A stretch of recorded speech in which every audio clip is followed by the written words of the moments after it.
everyone, perkenalkan nama saya Tiara Arum Maulidia dengan NIM 63250381 kelas 631A24. Di sini saya akan mempresentasikan fungsi linier dan non-linier bersama teman saya. Yang pertama yaitu penerapan fungsi linier dalam ekonomi. Fungsi konsumsi dan tabungan. Fungsi konsumsi dan tabungan adalah rumus hitungan matematis yang melibatkan nilai pendapatan konsumsi dan tabungan. Hasil penelitian menunjukkan bahwa jika konsumsi meningkat, tabungan akan menurun. Begitu juga sebaliknya, jika konsumsi menurun, tabungan akan meningkat. Rumus fungsi pendapatan. Y sama dengan C ditambah S, yaitu pendapatan, C konsumsi, dan S tabungan. Rumus fungsi konsumsi. C sama dengan A ditambah BY. C itu tingkat konsumsi, A konsumsi awal di saat nilai pendapatan 0, B tambahan pendapatan untuk konsumsi koefisien kemiringan, dan Y yaitu nilai pendapatan. Marginal propensity to consume atau MPC adalah kecenderungan bertambahnya konsumsi karena bertambahnya pendapatan. Rumusnya yaitu MPC sama dengan delta C dikurang delta Y. Delta C yaitu perubahan konsumsi, sedangkan delta Y perubahan pendapatan. Marginal propensity to save atau MPS adalah kecenderungan menabung karena tambahan pendapatan. Rumusnya yaitu MPS sama dengan delta S dikurang delta Y. Delta S yaitu perubahan tabungan, sedangkan delta Y perubahan pendapatan. Ingat, rumusnya MPC ditambah MPS itu sama dengan 1 nilainya. Oke. Rumus fungsi tabungan itu ada 2. Yang pertama yaitu S sama dengan Y dikurang C. Atau kalian bisa menggunakan rumus S sama dengan min A ditambah dalam kurung 1 dikurang B tutup kurung Y. S itu tabungan, min A nilai tabungan negatif ketika pendapatan 0. 1 min B itu besar kenaikan pendapatan dari menabung, dan Y yaitu nilai pendapatan. Oke, di sini saya ada contoh studi kasus pendapatan suatu negara ditunjukkan oleh persamaan Y sama dengan C dikurang S. Dengan fungsi konsumsi C sama dengan 50 ditambah 0,75 Y. Bagaimana fungsi tabungannya dan berapakah besar pendapatan jika tabungan sebesar 30? Oke, yang pertama yaitu fungsi tabungan. Rumusnya yaitu S sama dengan Y dikurang C. Oke, sama dengan Y dikurang C-nya itu yang ada di soal tadi, 50 ditambah 0,75 Y. Oke, sama dengan lagi Y min 50 min 0,75 Y. Kenapa jadi min? Karena dalam kurung jika dikeluarkan itu jadi hasilnya min. Oke. S sama dengan 0,25 itu dari 0,25 itu sama aja dengan 0,75. Ibaratkan Y itu 1 dikurang 0,75, jadi totalnya 0,25. Y min 50 itu tinggal diturunkan.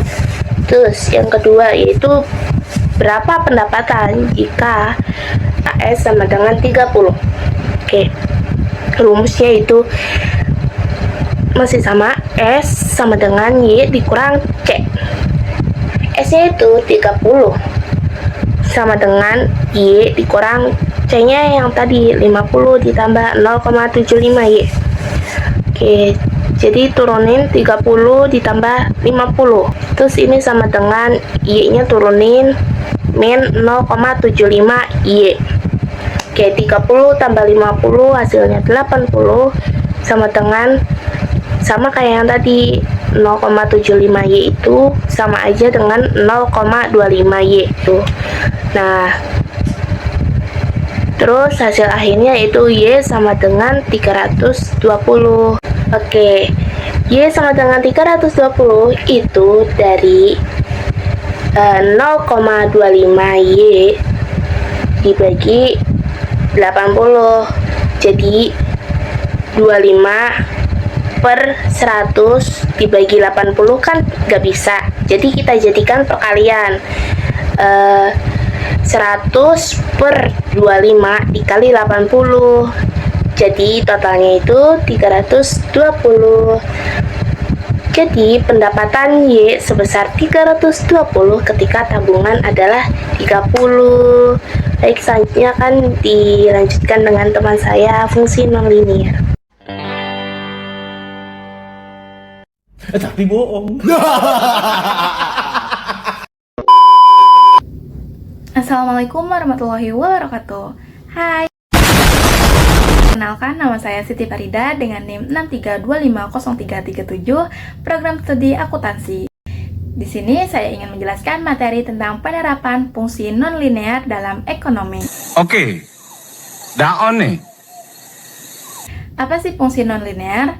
Fungsi nonlinear adalah fungsi matematis antara satu variabel dengan variabel lain yang membentuk garis lengkung karena variabelnya memiliki pangkat lebih dari satu, berbeda dengan fungsi linear yang membentuk garis lurus.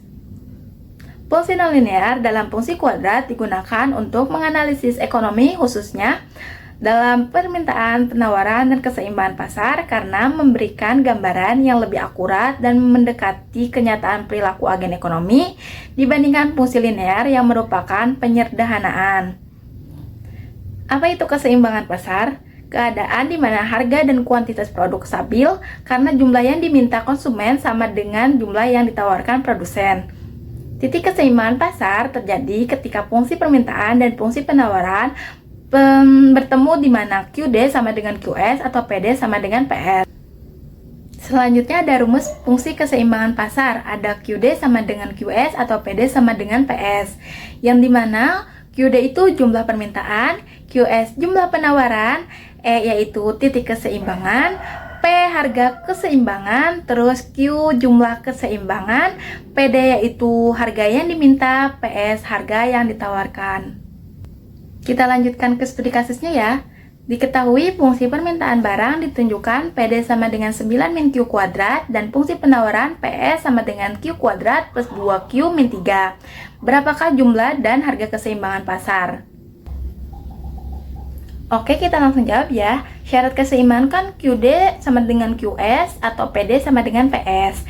Jadi di sini masukin aja PD-nya kan tadi 9 min Q kuadrat sama terus PS-nya Q kuadrat plus 2Q min 3.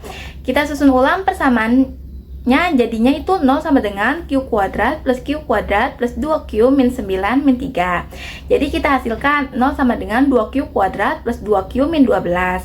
Untuk cari titik potong, kita bagi seluruh persamaan dengan 2, jadinya 0 sama dengan Q kuadrat plus Q min 6. Maka kita cari bilangannya dengan cara memfaktorkan, jadi hasilnya itu Q plus 3 sama Q min 2. Karena 3 dikurang 2 hasilnya 1, 3 dikali min 2 hasilnya min 6. Diperoleh 2 nilai Q 2 sama Q min 3. Dalam konteks ekonomi, kuantiti tidak bisa bernilai negatif sehingga Q min 3 tidak memenuhi. Terus substitusikan nilai Q2 yang memenuhi persamaan permintaan atau bisa persamaan penawaran. Kita pakai yang persamaan permintaan sehingga diperoleh nilai P-nya yaitu P sama dengan 9 min 2 kuadrat. 2 kuadrat kan 4, 9 dikurang 4 hasilnya 5. Jadi untuk titik keseimbangan pasar yaitu 2,5. Mungkin itu saja yang bisa saya sampaikan. Terima kasih. Wassalamualaikum warahmatullahi wabarakatuh.